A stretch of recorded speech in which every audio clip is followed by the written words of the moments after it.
क्या है आध्यात्म? दर्शन, चिंतन धारा, विद्या या संस्कृति की परंपरागत विरासत। आध्यात्म दर्शन यानी जीवन का शाश्वत सत्य। मानव जीवन से जुड़े शाश्वत सत्यों को जानिए और समझिए उपासक डॉक्टर सोहन राज तातेड़ से हमारे खास कार्यक्रम आत्मविज्ञान में। आत्मविज्ञान यानी सही दृष्टि, सही सोच। भाई और बहनों, मातृशक्ति को नमन। स्टूडियो में आपका हार्दिक स्वागत है, अभिनंदन, सत्कार। आत्मविज्ञान साइंस ऑफ द सोल कार्यक्रम के अंतर्गत हम आपको जितनी आपकी गलत सोच है, जितनी गलत अवधारणा है, ओपिनियन है, अभिप्राय है, उन सब को समाप्त करके हम आपको सही दृष्टि देते हैं, सही विजन देते हैं, सही दृष्टिकोण देते हैं। और एक ऐसा दृष्टिकोण देते हैं कि 100 बीमार एक अनार, कि वो आपके जीवन नहीं जन्म जन्मांतर तक वो ज्ञान काम करेगा। और उस दृष्टि की आराधना करते करते आप कुछ ही जन्मों के अंदर सिद्ध बुद्ध मुक्त बन सकते हो। ऐसा कारगर ये आत्मविज्ञान है, दृष्टि विज्ञान है, ये दृष्टि परिवर्तन का विज्ञान है। और ये उसको सपोर्ट करने के लिए हम प्रतिदिन नए नए विषयों के ऊपर सत्संग करते हैं आपके साथ में। तो आज हमारा बहुत सुंदर विषय लेकर के हम सत्संग करने आए हैं। आज का हमारा विषय है जीवन में उपासना का महत्व। भाई और बहनों, बहुत ही सुंदर विषय है। जीवन और उपासना दोनों शब्दों की हम सांगोपांग व्याख्या करके और फिर दोनों को ब्लेंडिंग करेंगे, दोनों को जोड़ेंगे और होलिस्टिक निर्णय पर पहुंचेंगे कि किस तरीके से जीवन में उपासना करने से हम अपनी मंजिल को, अपने गंतव्य को प्राप्त कर सकते हैं। और गंतव्य को प्राप्त करने के लिए उपासना एक सुसाध्य है और मंजिल है, हमारा गंतव्य है, वह है मुक्ति। गंतव्य है स्वतंत्र होना, गंतव्य है शाश्वत सुख को प्राप्त करना, गंतव्य है सनातन सत्य को प्राप्त करना। तो भाई और बहनों, जीवन किसे कहते हैं? जीवन आयुष्य काल कहलाता है दार्शनिक भाषा के अंदर। एक कोई भी बच्चा जन्म लेता है तो माँ के गर्भ के अंदर जब आ जाता है, गर्भ में कैसे आता है? जेनेटिक इंजीनियरिंग क्या कहती है कि माता और पिता का जब इंटरकोर्स होता है तो इंटरकोर्स के समय में 9 लाख शुक्राणु इंजेक्ट होते हैं और 9 लाख शुक्राणु सभी भागते भागते कोशिश करते हैं कि प्रथम मैं आऊं।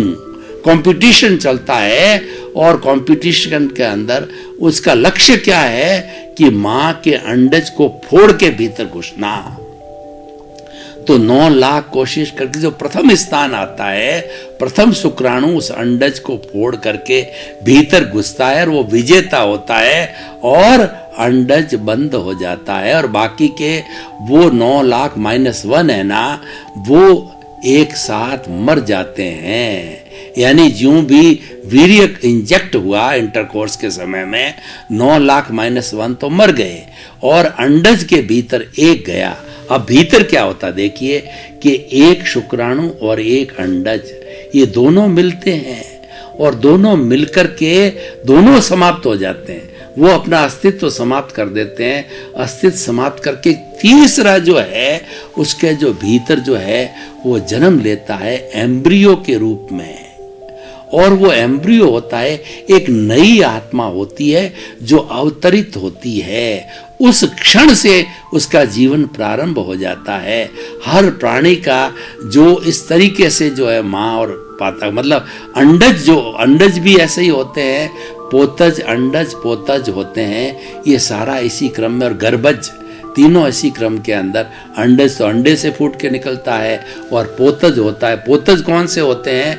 जैसे कि हमारा जो है ये कहना चाहिए हाथी है, शेर है, गाय है, भैंस है, ये पोतज होते हैं। ये क्या है कि बड़े रूप में जन्म लेते हैं। और अंडज होता है जो मुर्गी होती है, मोरनी होती है, वो अंडे देती है। वो दोनों नर और मादा से होते हैं। तो मैं क्या कहना चाह रहा हूं कि गर्भज, अंडज, पोतज, ये तीनों ही जो है माँ के गर्भ से होते हैं। और फिर मैं जलचर, थलचर, खेचर, अलग अलग श्रेणी होगी, जल में पैदा होने वाली मछली वगैरह भी, और थलचर जो हम अभी जो स्थल के ऊपर चल रहे हैं, पशु पक्षी मनुष्य वगैरह, खेचर जो उड़ने वाले पक्षी है, ये सब की अलग अलग। तो कुल मिलाकर के नर और मादा की बात मैं कही। बिना नर और मादा के भी होते हैं, वो समूर्चम कहलाते हैं, जो कि देवगति वाले होते हैं, नरक गति वाले होते हैं, और दूसरे ऐसे होते हैं जिसमें नर मादा की आवश्यकता न होती है। आप देखिए, जब तेज बारिश होती है तो बारिश के होने के बाद हम देखते हैं कि बारिश सीजन के अंदर ये नए नए तरीके जीव, लाल रंग के, पीले रंग के, ये पतंगे हैं, ये टिड्डी है, इतने सब कहाँ से आती है? ये सब समूर्चम है। ये धरती को फोड़ करके, और क्योंकि उनको जलवायु और वातावरण वैसा मिल जाता है, हर एक का जलवायु और वातावरण होता है। हमारे भीतर भी इंटरकोर्स जब होता है तो वो भी एक वातावरण होता है, एक टेम्परेचर होता है, आर्द्रता होती है, शुक्राणु होता है, अंडज होता है, मिलन हो जाता है, वो अलग वातावरण होता है। और ये अलग वातावरण होता है, ये बाहर का प्राकृतिक होता है और वो भीतर का वातावरण होता है। इस तरीके से सारे 84 लाख जीवायोनि के प्राणियों जन्म लेते हैं, और वो उनके उत्पत्ति स्थान है। असंख्य जीव होते हैं, मैं संख्या नहीं बताना चाहता हूँ, मैं तो उत्पत्ति स्थान 84 लाख जीवायोनि, उसका पूरा वर्णन बता सकता हूँ। 7 लाख पृथ्वी का है, 7 लाख अप का है, 7 लाख तेज का है, 7 लाख वायु का है, 10 लाख प्रत्येक वनस्पति का है, 14 लाख साधारण वनस्पति का है, 2 लाख बेंद्रिय, 2 लाख तेंद्रिय, 2 लाख चतुर्न्द्रिय, 4 लाख नारकी, 4 लाख देवता, 4 लाख त्रिज पंचेंद्रिय, 14 लाख मनुष्य की जाति। ये टोटल करो तो 84 लाख जीवा यानी बर्थ प्लेसेज है। और जीवों की संख्या तो असंख्य अनंत है ही है, वो अनकाउंटेबल है। वो भूत भविष्य वर्तमान में एक समान रहती है, ना तो एक आत्मा घटती है न बढ़ती है। अरे आत्मा क्या, हमारा जीव तत्व, हमारा जड़ तत्व है, उसका छोटा से छोटा एक परमाणु होता है। तो भगवान महावीर ने कहा कि परमाणु वह होता है नॉन डिस्ट्रक्टिव और नॉन डिविजिबल, न तो वो आगे टूटता है और न उसके टुकड़े होता है, न किसी को रोकता है, न किससे रुकता। वो सूक्ष्मतम होता है, वह न तो एक परमाणु घटता और बढ़ता, एक से द्विपरमाणु, चतुर्परमाणु और कई असंख्य परमाणु मिलकर अणु बन करके, और ये सारी सृष्टि जो है वो बनती है। वो हमारे मकान हैं, सड़कें हैं, गाड़ियाँ हैं, ट्रेन है, विश्व है, देश है, वो बनते हैं। तो ये तो सारा परिवर्तन होता रहता है, ना एक घटता है ना बढ़ता है। अरे इतना क्या, ये हमारा जो संपूर्ण ब्रह्मांड है, इसके अंदर सारी एनर्जी होती है, इक्वल टू mc²। ई का मतलब एनर्जी, m का मतलब मास, c² इज ए कांस्टेंट। मतलब इस सृष्टि की एनर्जी भूत भविष्य वर्तमान में न तो एक अंश घटती और न बढ़ती है, रूपांतरण होता है। ठोस द्रव में बदलता है, द्रव गैस में बदलती है, गैस वाइब्रेशन से बदलती है, और सारी सृष्टि वाइब्रेशन से बदलती है। कॉस थीटा और जो है वो अपना साइन थीटा, वेव लेंथ, और दूसरा जो है उसकी फ्रीक्वेंसी, उसके अनुरूप जो ये ऐसी वेव चलती रहती है। जो लोग जो है वो फिजिक्स को पढ़ते हैं, वो इस वेव लेंथ को और इस सारे चीज़ को मानते हैं। ये ब्रह्मांड के अंदर चलती है। एक परिंदा भी पर मारता है तो पूरा इतना हमारा जो मोबाइल है तो हम झट मारते हैं, और ये सारा एक साथ कैसे, क्योंकि ये सारा स्क्रीन बना हुआ होता है, उसी तरीके से ये वाइब्रेशन से चलता है। तो ये भी हमारी भाषा आज मैं बोल रहा हूँ, ये वाइब्रेशंस के माध्यम से टीवी में जाएगी, टीवी से मोबाइल में जाएगी, मोबाइल से संपूर्ण पूरे विश्व के अंदर ये फैल जाती है। सारा वाइब्रेशंस का युग है, लेकिन इसकी न तो एक अंश एनर्जी घटती है न बढ़ती है। तीनों भूत भविष्य वर्तमान में कन्वर्शन होता है। आत्मा न घटती है न बढ़ती है। 84 लाख जीवा योनि की है, नरगति, तिरंज गति, मनुष्य गति, देव गति और मुक्ति में जाने वाली। ये सब कांस्टेंट है, हर चीज कांस्टेंट है, कन्वर्शन होता है मात्र। ये सनातन सत्य है, ये कुदरत का कानून है, और ये कुदरत है सारी, ये कुदरती रचना है। और इस सनातन सत्य को जानोगे तो तब आपको सनातन सुख मिलेगा। मतलब कुदरत को जाने बिना सनातन सत्य नहीं जान सकते। सनातन सत्य बिना शाश्वत सुख जो हमारा आत्मा की मुक्ति नहीं हो सकती। तो भाई और बहनों, कि ये जीवन हुआ, जन्म से मृत्यु के बीच का जीवन, ये जीवन की परिभाषा, इसको हम आयुष्य काल कहते हैं। ये एक क्षण न घटता है न बढ़ता है। ये जो ही आपने 80 साल का आयुष्य कर्म का अर्जन किया हो तो आयुष्य कर्म 80 साल होते ही न 1 सेकंड बढ़ता न घटता। मैं भगवान महावीर जो तीर्थंकर की उनकी बात बताऊं कि उनका 72.5 वर्ष का आयुष्य संपन्न होने जा रहा है और लिच्छवी वंश के पावापुरी बिहार के बड़े बड़े राजा देवता मनुष्य जो है वहाँ पशु पक्षी सब इकट्ठे, पशु पक्षी बोलते नहीं, देवता हमको दिखाई नहीं देते, भगवान को तो दिखते हैं, भगवान से प्रार्थना करते हैं। तो वो लिच्छवी गणराज्यों के जो है राजाओं ने मिलकर प्रार्थना करी कि हे प्रभु आप जब जन्मे थे तो आपका जो जिस वक्त के अंदर उस वक्त का जो आपका जो जन्म का कुंडली थी, कुंडलिनी का जो ग्रह था वो ग्रह वापस भस्मा ग्रह इस समय में उदय में आ रहा है। इसको आप एक क्षण के लिए कुछ मिनटों के लिए टाल देंगे तो 2000 साल आप 2500 साल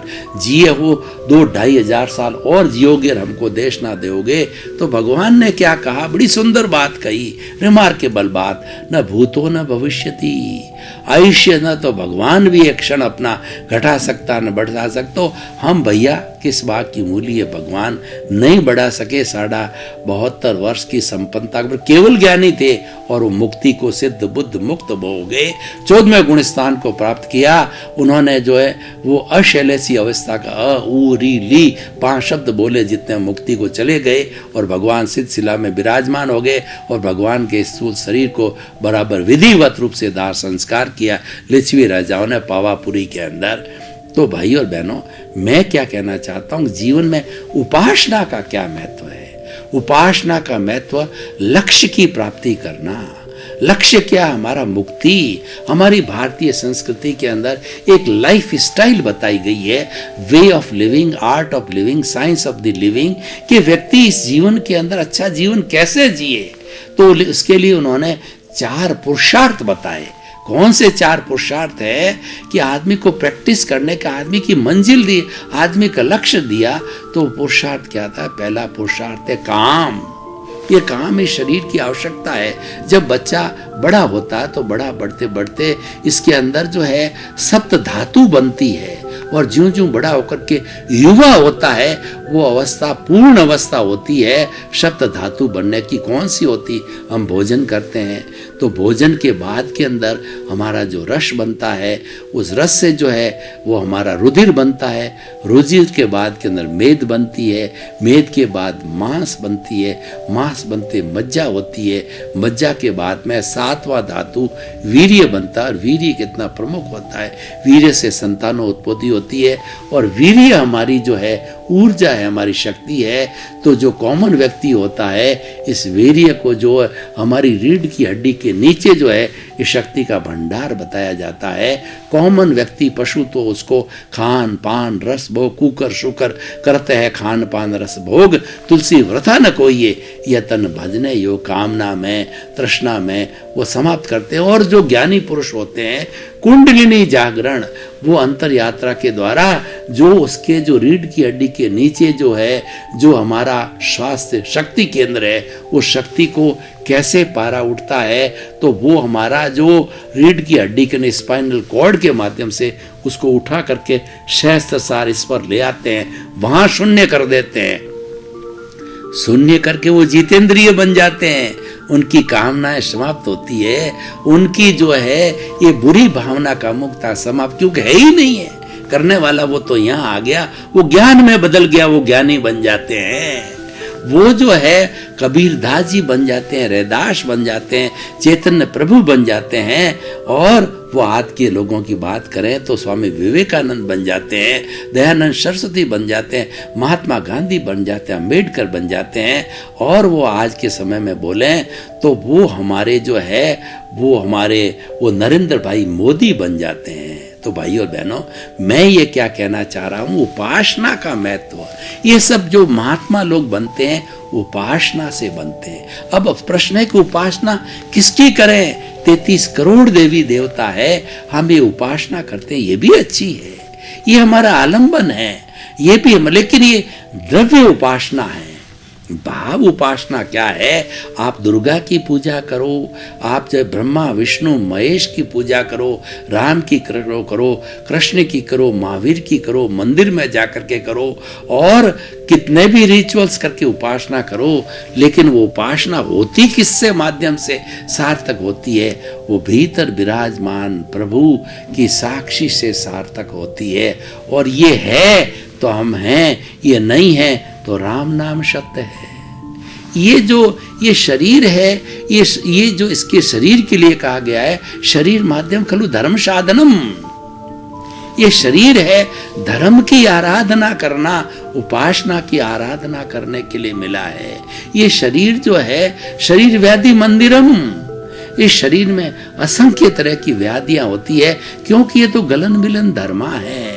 ये टूटता है और ये जुड़ता है, ये बिछुड़ता है।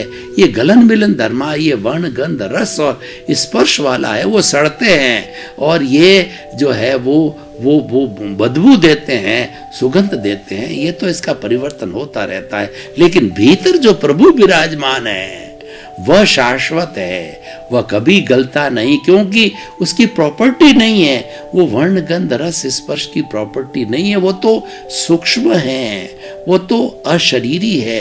उसकी प्रॉपर्टी है असंख्य चेतनामय परमाणुओं के पिंड को जो है हम आत्मा कहते हैं। और वो मूल आत्मा, जिसको हम मूल आत्मा कहते हैं, जिसकी हम आराधना करना चाहते हैं, जिसकी उपासना करना चाहते हैं, वो अनंत ज्ञान वाला है, वो अनंत दर्शन वाला है, वो अनंत शक्ति वाला है और अनंत सुख का धाम है। मुक्ति की अवस्था उसकी सुख की, जब इस शरीर के कारावास से वह प्योर होकर के शरीर को लाने वाला जो कषाय है, जो कार्बन शरीर है, हमारा कौशल बॉडी है, हमारा कर्म शरीर है, हमारा सूक्ष्म शरीर है, उसको जीरो करेंगे। जीरो करते ही वह मूल रूप में प्रकट हो जाएगा। और मूल रूप का जो प्रभु है, अनंत ज्ञान, अनंत दर्शन, अनंत शक्ति, अनंत सुख का धाम मुक्ति में चला जाएगा। जहाँ राम चले गए, जहाँ सीता चली गई, जहाँ महावीर चले गए, 24 तीर्थंकर चले गए, असंख्य अनंत केवली चले गए, अनंत तीर्थंकर वहाँ विराजमान है। उस सिलसिला में संख्या का हमको पता नहीं है, वो स्थान है, वहाँ पर अशरीरी होकर के 24 घंटे सुख में रहते हैं। उनके दुख आता ही नहीं है, हमारे आता है। हमारे तो एक सुख आया, फिर दूसरा दुख आया, 1 लाख रुपया मिल गया, हम सुखी हो गए।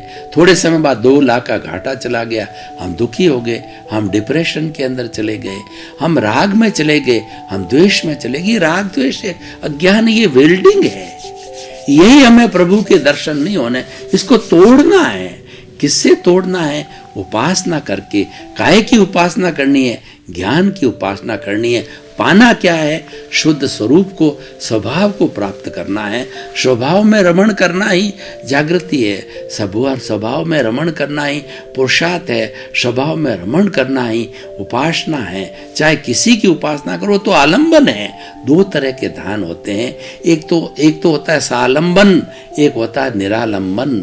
सालंबन ध्यान 33 करोड़ देवी देवता का जो आपका आराध्य उसका कर सकते हो। निरालंबन ध्यान है शुद्ध भगवान प्रभु जो भीरत विराजमान है, जो अशरीरी है, वो निरालंबन ध्यान है। उसका ध्यान को वही स्वभाव है और वह उसकी रूपक के रूप में कहा गया है कि वो कैसा है, अनंत अशरीरी होते हुए भी, दिखाई नहीं देने वाले होते हुए भी, सिद्ध शिला में विराजमान होते हुए भी, वह मूल स्वरूप जो आत्मा जो भीतर विराजमान कारावास में, इस शरीर की कारावास में कार्बन शरीर के ताबे है और वो जो है भुगतने के ताबे है, जो हमारी कुदरत के ताबे है, जो शरीर भुगतने के लिए भुगतान बाकी है। इसीलिए वो बंधा हुआ है शरीर से, भुगतान पूरा नहीं हुआ है। और भुगतान जब पूरा हो जाता है तो अनंत ज्ञान, अनंत दर्शन, अनंत शक्ति, अनंत सुख का धाम, उसकी उपासना करनी है। तो महत्व समझे आप, उपासना का महत्व ये है कि गंतव्य को प्राप्त करना, मंजिल को प्राप्त करना, मुक्ति को प्राप्त करना, शाश्वत सुख को प्राप्त करना। तो शाश्वत सुख को प्राप्त करने के लिए उपासना रूपी सनातन सत्य को प्राप्त करना पड़ेगा। सनातन सत्य क्या है कि ये शरीर पूर्व जन्म के कर्मों के लिए भुगतान के लिए मिला है, और सारा भुगतान जीरो हो जाएगा, तब कार्बन शरीर जीरो होगा, तब कॉजल बॉडी लिंग शरीर और हमारा सूक्ष्म शरीर जीरो होगा। वो जीरो होने के बाद कारण समाप्त हो जाएगा, तो फिर कार्य की उत्पत्ति हो जाएगी। कार्य की उत्पत्ति मुक्ति। और हमारी ये दार्शनिक परंपरा कहती है बिना कारण के कोई कार्य नहीं होता, without the cause there is no effect. पहले कॉज होगा फिर इफेक्ट होगा। तो हमारा कॉज है ये स्थूल शरीर तो दिखाई देता है, कॉज भीतर है, वो हमारा सूक्ष्म शरीर है, वो कॉजल बॉडी है। बहुत से कॉजेज डालने के कारण वो कॉजल बॉडी बनी, वो हमारा लिंग शरीर बना, स्थूल शरीर बना। उसका कोई अलग से अस्तित्व नहीं है, वो तो चेतनामय सब कुछ इसके भीतर है। चेतनामय असंख्य परमाणुओं का जो पिंड, जो चेतना उसके एक एक परमाणु के ऊपर कालाणु हैं, वही हमारा जो है वो सारा लिंग शरीर और कॉजल बॉडी, उसको समाप्त करना, उसको सेपरेट करना है, वो वेल्डिंग को काटना है, वो ज्ञान से काटा जाएगा। और ये उपासना ही ज्ञान है, ये सच्चा ज्ञान है, उपासना है, ये हमें करनी चाहिए। उपासना देखिए द्रव्य उपासना होती है, हम मंदिर जाते हैं, भगवान के भोग चढ़ाते हैं, भगवान को रिझाते हैं, हम अगरबत्ती करते हैं, हम दिया करते हैं, हम घंटा बजाते हैं, हम जो दीपक करते हैं, ये सारी अलग अलग तरीके की अलग अलग उपासनाएं होती है, कोई बुरी नहीं है, ये सारी द्रव्य उपासना है। लेकिन महत्व किसका है? देखिए कि कोई व्यक्ति हर एक अपना लक्ष्य बनाता है, मुझे लखपति बनना, मुझे करोड़पति बनना, मुझे अरबपति बनाना। जैसा जैसा लक्ष्य होगा वैसी वैसी प्लानिंग होगी, क्योंकि हमारे यहाँ कहा गया चिंतन मनन और निध्यासन।